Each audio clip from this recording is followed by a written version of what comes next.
एक बार बुद्ध अपने सैकड़ों शिष्यों को प्रवचन दे रहे थे और बुद्ध के सभी शिष्य बुद्ध को बड़े ध्यान से सुन रहे थे। लेकिन बुद्ध के बिल्कुल सामने वाली पंक्ति में सबसे आगे बैठा हुआ शिष्य बुद्ध को सुनने के दौरान अपने पैर का अंगूठा हिला रहा था।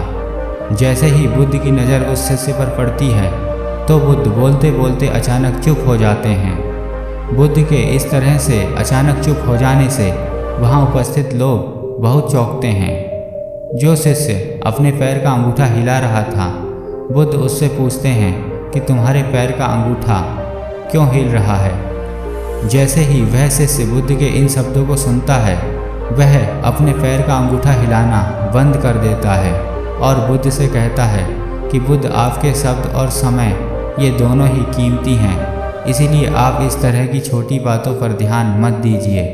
और वैसे भी मैं आपको सुन तो रहा था, तो इससे अंतर क्या पड़ता है कि मेरे पैर का अंगूठा हिल रहा था या नहीं। तो बुद्ध उस शिष्य से पूछते हैं कि क्या तुम अपने पैर का अंगूठा जानबूझकर हिला रहे थे। वह शिष्य बुद्ध से कहता है कि नहीं बुद्ध, मुझे तो पता ही अब लगा है। बुद्ध कहते हैं फिर यह छोटी बात नहीं है, क्योंकि अगर तुम्हारे पैर का अंगूठा तुम्हारे बिना मर्जी के हिल सकता है तो तुम्हारा मन भी तुमसे बिना तुम्हारे मर्जी के कुछ भी करवा सकता है। और यही कारण है कि व्यक्ति ऐसे पाप कर देता है कि जिन्हें करने के बारे में वो व्यक्ति सोच भी नहीं सकता था। उसके बाद वह शिष्य बुद्ध से कहता है कि बुद्ध, मुझे क्षमा कीजिए, और जिसे मैं छोटी समस्या समझ रहा था यह तो बहुत बड़ी समस्या है।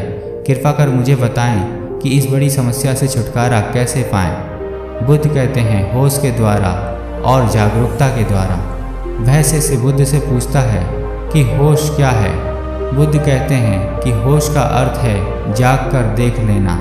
क्या तुमने यह ध्यान नहीं दिया कि तुम्हारे पैर का अंगूठा हिल रहा था, लेकिन जैसे ही तुम्हारा ध्यान उस पर गया वह हिलना बंद हो गया। पूरे दिन में जब भी याद आए खुद को जागरूकता के साथ देखो कि तुम क्या कर रहे हो और क्यों कर रहे हो।